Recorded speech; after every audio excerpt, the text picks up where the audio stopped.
And welcome back to Listen to the Words. I am your host, Andres, Drizzy, Daddy, all the above. Yeah, okay. I am Big Papa, Yo Mama, I hope not. Yo Baby Daddy. Yeah, that. And I'm accompanied by my co-host, Kelly. Our third mic person is not here today. Bruce is in the living room in trouble. He's not in trouble. He's keeping his sister in check because his sister's a pain. Yeah. And by sister, we mean our other dog, Lily, not Sophia. Yeah, well, sometimes Sophia, too. We have some sad news. I haven't told you this. Oh, jeez. Well, there's two sad newses. Newses? There's, what's a plural to news? News. There's two bits of sad news. One, we lost our Anchor sponsorship. Uh-huh. They decided to merge with Spotify, so it's this whole big thing, and I have no more sponsorship, so I pulled them off. Yeah. The podcast. So whatever. Don't give me my $50. But whatever.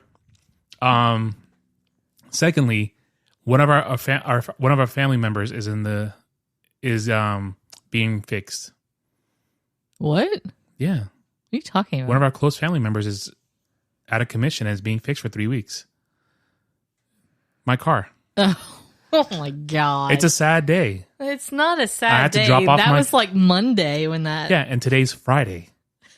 That means almost a week has gone by and I still don't have my car.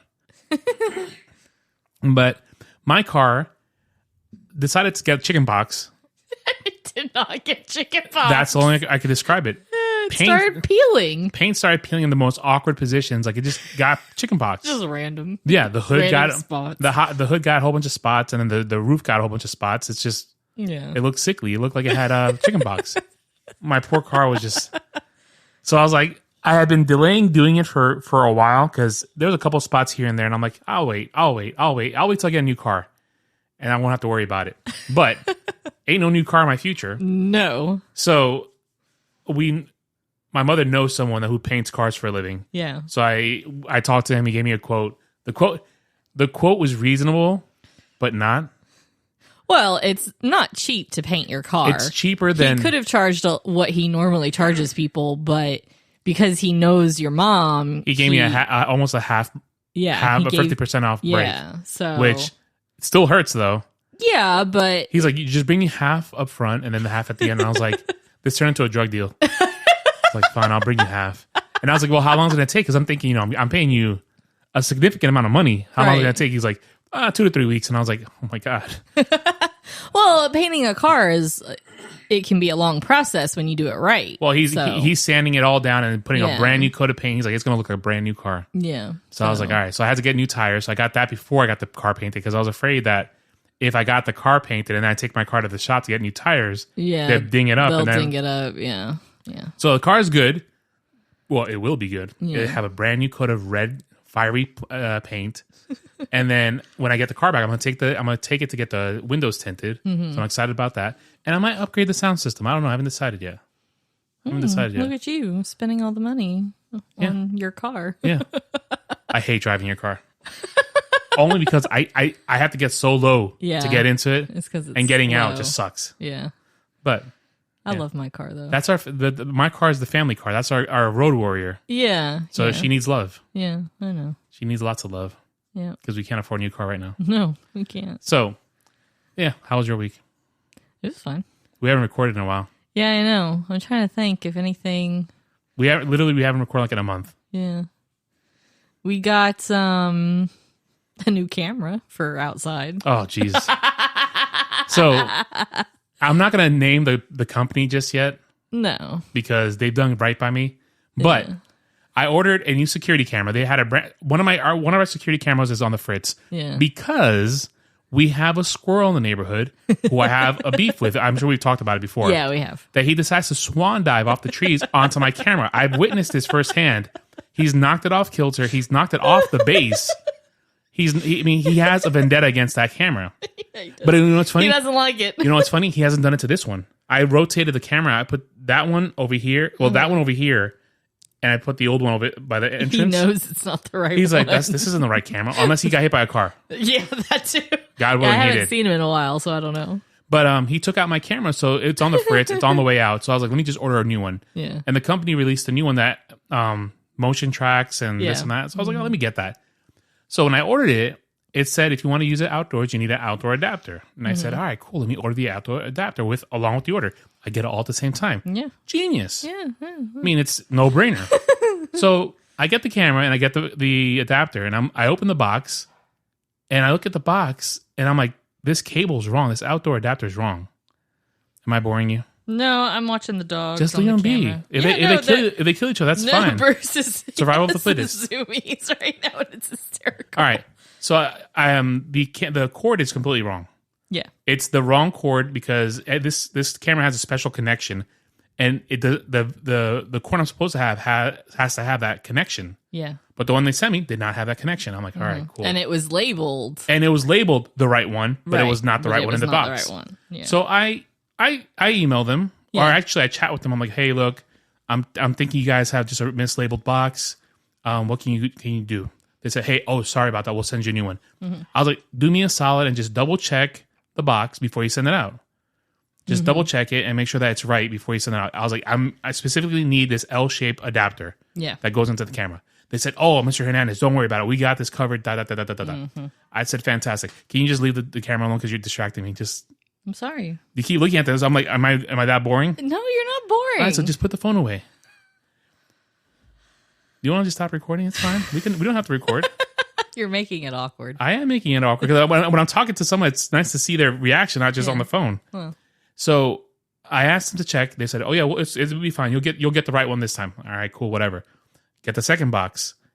It's wrong again. Mm-hmm. And I told you, I was like, this thing's going to be wrong. Yeah. Guaranteed. I look at the box. Again, I'm missing everything I need. And all three of those boxes. Hold on, I haven't gotten to the third one yet. Oh, sorry. So I call them, email them, tweet them, and chat with them. And I said, you guys have sent this to me wrong again. Yeah. And I said, on the chat, I said, look at your page for this item. Yeah. What comes in the box? They said, oh, the power plug and an L-shaped adapter. I said, okay, cool. And I sent them pictures of the box that I got. I said, what is missing from this box? Mm-hmm. Oh, yeah, your L-shaped adapter. And I was like, yes. Yeah. Key, I need that L-shaped adapter. All right, we'll send you a new one. I was like, sure. Third one shows up, completely wrong. Again. All three boxes were labeled incorrectly. So, but it's even the picture of what's in the box is on there. So it's like.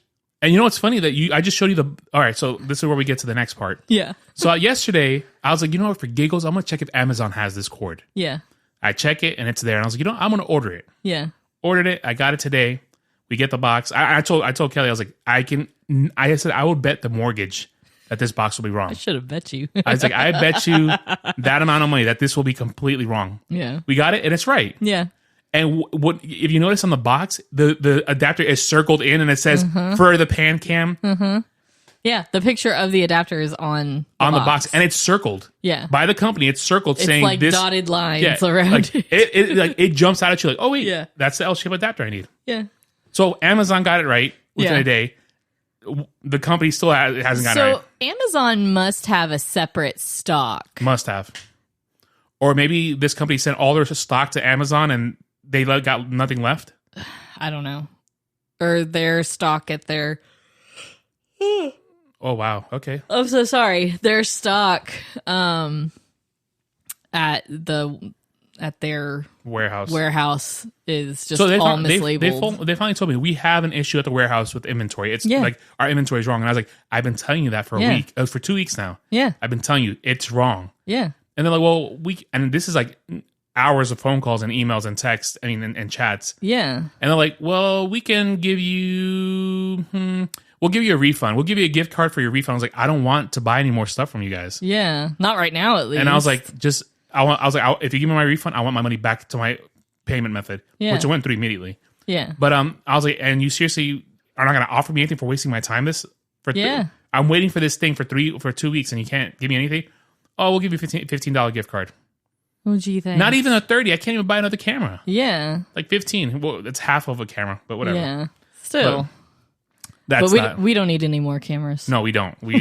we were setting Our up. house is not that big. No, we don't. it's not. Need We're set on cameras. Stop buying cameras. Well, I bought that one because the other one's on the fritz. No, I know. And I just had to rearrange everything because I decided to move the camera.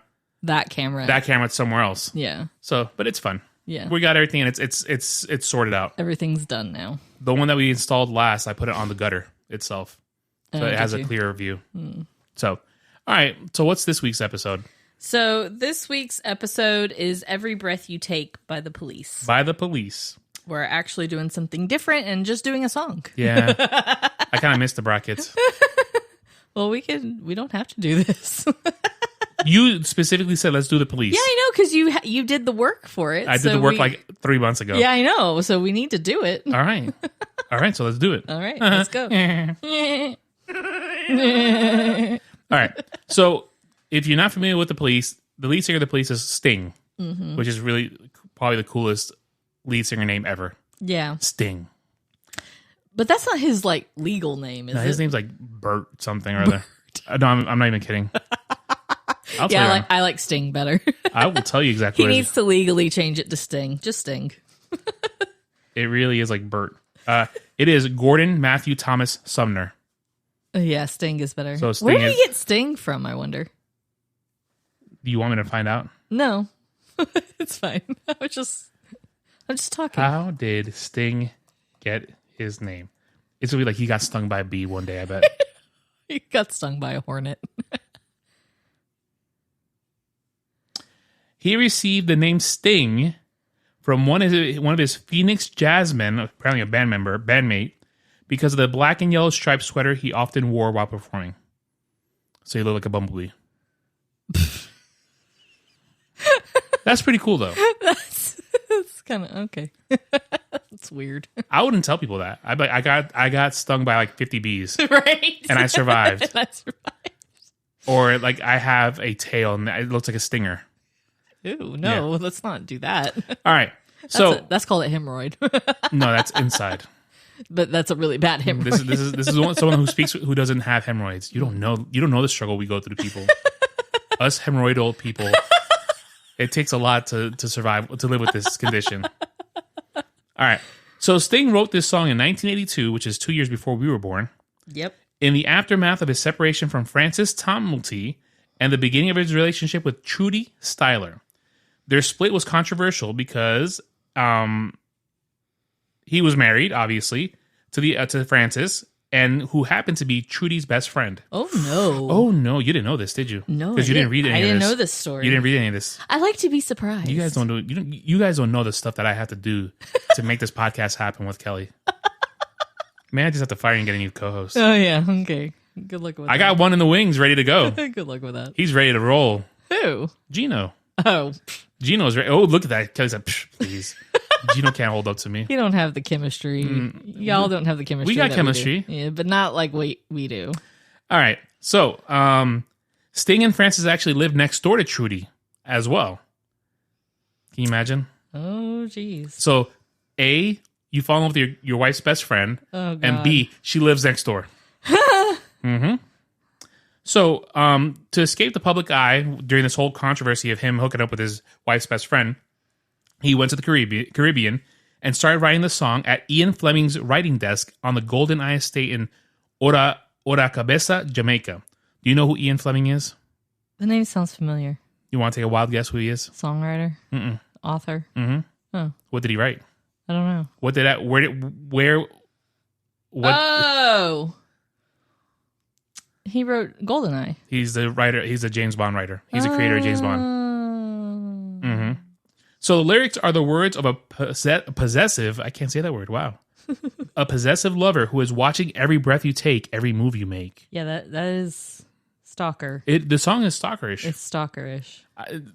So read the next part. Okay. Sting recalled. So Sting recalled. I woke up in the middle of the night with that line in my head, sat down at the piano, and had written it in half an hour. The tune itself is generic and an aggregate of hundreds of others, but the words are interesting. It sounds like a comforting love song. I didn't realize at the time how sinister it is. I think I was thinking of Big Brother, surveillance and control. Mm-hmm. Sting later said he was disconcerted by how many people think the song is more positive than it is. He insists it is about the obsession with a lost lover and the jealousy and surveillance that follow. One couple told me, "Oh, we love that song. It was the main song played at our wedding." And I thought, well, good luck. Yep. Imagine, yeah. Your first song, your first wedding song should never be "Every Breath You Take." No. People just hear the lyric, the chorus. That's all they focus on. Yeah. Not listening to the rest of the song. Yeah. And you're like, oh man, since you gone, I've been lost without it. You're like, aw, but you're like, no, that dude's a stalker. Yeah, he's stalker. You ever stalked an ex? No. Once I'm done with them, I'm done with them.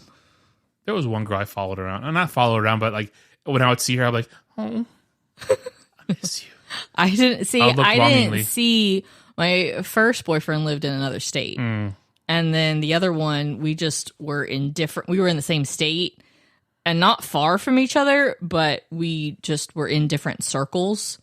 So we didn't really see each other once we broke up. But yeah, once I'm done, I'm done. Like I just deleted a paragraph. I didn't think it was applicable. And plus, too, we didn't have social media back then. God, those were the days. So those were literally the best days ever. Our social media was MySpace. Yeah, if that. And I love the drama. Well, yeah, if that.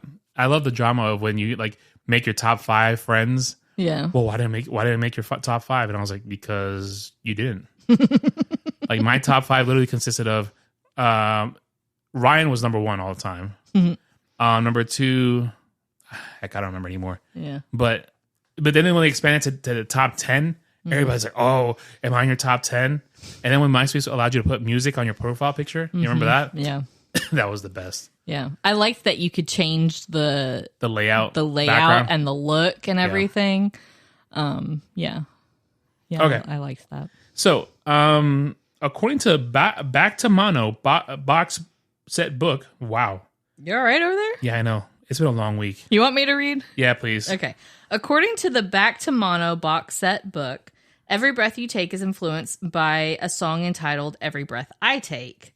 Led Zeppelin's song Dire Maker also contains the words Every Breath I Take, Every Move I Make. The recording process was fraught with difficulties as personal tensions between the band members, particularly Sting and the drummer, came to the fore. Stuart Copeland. I was just going to skip over names. Because at some point it mentions Copeland again, so that's why I mentioned his name. So because if you randomly read Copeland, you're like, who's that? Yeah. Okay. So producer Hugh Pagman claimed that by the time of the recording session, Sting and Copeland hated each other with verbal and physical fights in the studio common. The tensions almost led to the recording sessions being canceled until a meeting involving the band and the group's manager, who was Stuart's brother, resulted in an agreement to continue. The song, can you imagine you're singing this song and then your drummer's in the back just staring daggers into your back like, I hate you. Yeah. I detest you.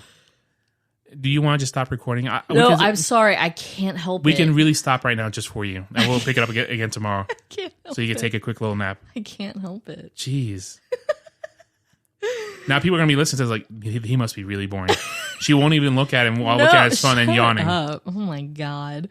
All right. So the song had a music video loosely based on the 1944 short film Jammin' the Blues. It was shot in black and white with a navy blue tint. The video depicts the band, accompanied by a pianist and string section, performing the song in a darkened ballroom as a man washes the floor-to-ceiling window behind them, and Sting performs his part on upright bass rather than bass guitar. The video was praised for its cinematography. MTV and Rolling Stones and VH1 named it one of the best music videos ever, placing it 16th, 61st, and 33rd in their respective top 100 lists. Daniel Pearl won the first MTV Cinematography Award for his work on the video. It was released in the early days of MTV, and Every Breath You Take was one of the earliest videos to enter heavy rotation, a fact that significantly contributed to the popularity of the song. You want to talk about pop star Richard Marx? Sure. He remembers that the first video he ever watched was over and over was Every Breath You Take. It was like seeing a Bergman film. Directors usually spelled out every word of the lyrics in a video, but this was the first video I knew that didn't do that. It was abstract. According to A&M co-founder Jeff Ayeroff, the video for Every Breath You Take probably cost $75,000 to $100,000, and we sold over 5 million albums. With a good video, the return on your investment was phenomenal. Can you imagine? That's nothing compared to the music video budgets nowadays. Yeah, I know. Like $75,000, that's literally catering, I think, nowadays. And nothing. And they made one of the greatest videos of all time for under $100,000 for a stalker song. Yeah, for a stalker song, and they sold, like I said, over 5 million records. Yeah, because by now it's probably surpassed that. Oh by far. Oh, I'm sure. On October 5th, 2022, Billboard officially released a statement confirming that the music video for Every Breath You Take surpassed 1 billion views on YouTube. That's with a B. Yes. Billion. That's billion. A lot of zeros. That's what I said. Billion. Okay. There's actually 2 cover versions of the song that charted in the Billboard Hot Country Singles in 1983. Rich Landers at number 68 and Mason Dixon at 69. In 1999, Every Breath You Take was listed as one of the top 100 songs of the century by BMI. In May 2019, BMI updated the list, and Every Breath You Take was recognized as the most performed song in BMI's catalog, a distinction held previously by You've Lost That Loving Feeling, which is from where? You've lost that loving feeling. I don't know.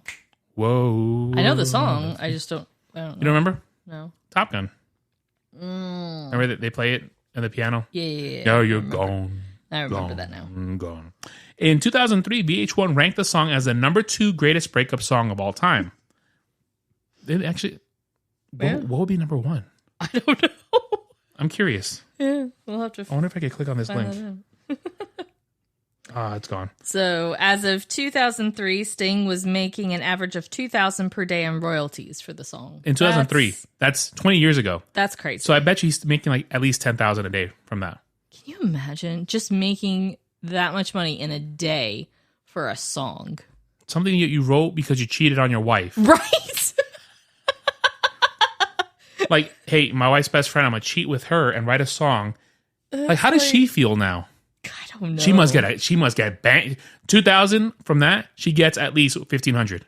All he sees is $500, I bet. Yeah, probably. At least, because, yeah. Yeah. So Every Breath You Take is their signature song, and in 2010, it was estimated to generate between a quarter and a third of Sting's music publishing income. Let's see. Oh, wait. No, you read that already. I'm sorry. Did you? It's all right. No, I hadn't read that. In May 2019, It was recognized by BMI as being the most played song in radio history, with nearly 15 million radio plays. We can skip that. Yeah, we can skip that. So Rolling Stone ranked it as number 84 on the list of 500 greatest songs of all time. I mean, 84 is pretty high. Yeah, it is. Out of 500 songs. Yeah, that's pretty... I wonder what number 500 is. What's the last one? What made the cut? What made that cut? Who let the dogs out? Has to be it. Oh, my God. Probably. And it's also included in the Rock and Roll Hall of Fame's 500 songs that shaped rock and roll. And it ranked number 25 on Billboard's Hot 100 songs of all time. And Q Magazine named it among the top 10 British songs of the 1980s. And also, in 2015, the song was voted by the British public as the nation's favorite 1980s number 1 in a UK-wide poll for ITV. Tell me about who sampled this song. So the song, I'm sinking down again. The song was sampled by Puff Daddy in his 1997 hit, I'll Be Missing You, which topped the Billboard Hot 100 for 11 weeks and won a Grammy Award for Best Rap Performance by a Duo or Group. Sting ultimately participated in a performance of I'll Be Missing You at the 97 MTV Video Music Awards. I remember that. I remember that vividly. Yeah, I remember that. Because Puff Daddy tried to one-up Sting. Yeah. Sting came out of the floor singing in his black and white, in his black tuxedo and a white shirt. Yep. And Puff Daddy looked like an idiot dancing around in circles. I know. He's like, this is a song about your friend dying and you're going to dance like an idiot. Yeah, I know. That's the what I enjoy. But I did like Puff Daddy's version. Yeah, it's a great version, but you don't have to be dancing like an idiot. No, but I thought the way they did it was very well done. I think it was a nice tribute. And I mean, obviously Sting approved of it because he performed with him and he let him do that. So he probably did because I'm gonna get more money on top. Yeah, of those I'm $2,000 sure he got is now residuals $10,000. So now he gets $2,000 from his royalties and then he gets $10,000 from Puff Daddy. A day. So $12,000 right off the bat. Just every day. He wakes up, he's like, 12 G's. Got it. I Midnight. got it. Yeah. It's like $12,000. So $12,000. He's like, man, he read 11:55. He's like, I gotta place an order on Amazon for $12,000. 11:59, 55, midnight order. There's my $12,000. I wonder how that works with residuals. I don't know. I need to write something and get residuals for stuff. I'm gonna write a script. Oh God. I'm gonna send it to Nestor. He could direct it, and then I'll get small residuals, like $10 a day. $10 a day. So I want $10 residuals. $10 a day. That's horrible. So read the lyrics. I don't want to read these lyrics. All right, I'll read it. Every breath you take, every move you make, every bond you break, every step you take, I'll be watching you. Maybe I should read these. Every single day, every word you say, every game you play, every night you stay, I'll be watching you. Oh, can't you see? You belong to me. How my poor heart aches with every step you take. Every move you make, every vow you break, every smile you fake, every claim you stake, I'll be watching you. You want to take over? Oh, God. All right.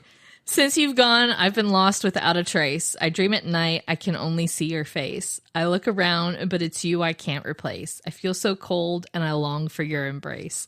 I keep crying, baby, baby, please.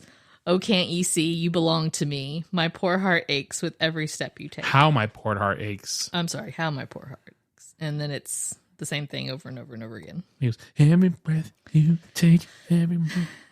Have you ever felt that way with anybody? What, stalkerish? No. Well, I'm saying like when you break up with them, like, I'll be watching you. I'm going to watch you. No. No? No. You never had it? Well, you mentioned that your exes live in other states. Well, one of them did, and then the other one, we just ran in different circles. So yeah. It was like, with a couple of mine, like after we broke up, I'm like, I would see them in high school. So I'm like, yeah.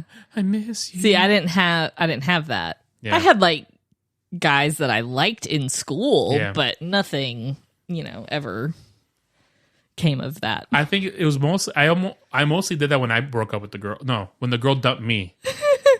When the girl dumped me, I would be like, we would sometimes walk to the same classes. No, not like we would walk in the same general direction to a class. Yeah, and I'd be like walking close by. And I'm like, oh, and you catch that whiff of the perfume, and you're like, I miss you. You belong with me.